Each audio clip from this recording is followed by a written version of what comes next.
G'day, Scott again. In the previous Handy Hints videos, we looked at painting the ceilings and walls. Well, now it's time to do the doors and the trim, like your skirtings and door frames. They say the devil's in the detail. I'll show you how to get that detail right. Righto, so what are we going to need before we start? We need a bit of gap filler, our Holmes tri-coat, some low-tack masking tape, a hand sander and a sanding block, a roller tray, a roller with a sleeve, 4mm, just for those smooth jobs, a dust mask, a 63mm cutter, and our Holmes Ultra Trim.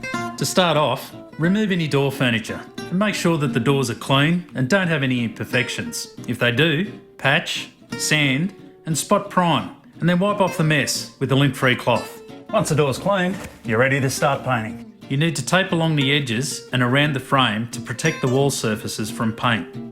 Here's a quick tip. With the latest technology acrylic trims, you don't have to buy that smelly old enamel anymore.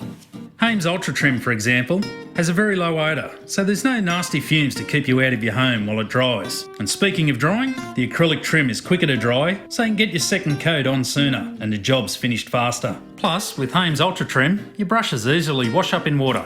Righto, let's go. Begin with brushing the edges of the door, making sure that no paint is applied to the face of the door. If so, wipe off the excess with a damp cloth. Proceed by cutting in the recess of the panels, being careful to watch out that runs don't develop in the bottom edges of the recesses from build-up of paint. Load your roller as previously described. Because this is a smooth face door, we can finish it with a 4 to 5mm gloss roller. Beginning in the centre of the door, roll the face, ensuring the surface is completely covered, before laying off in single strokes from top to bottom. It's really not too difficult, something that you'll definitely be able to do yourself. Now, to start, you want to work your way down.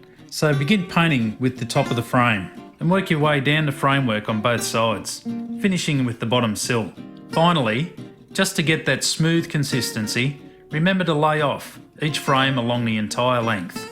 Again, do this by going back over the paint in an up and down motion, with each stroke covering half of the area of the previous stroke. And that should do it. Now we've covered everything. Done the walls, the ceiling, doors and the frames. Geez, they're looking good. So just to recap, to get those doors and frames looking top notch, this is what you're going to need.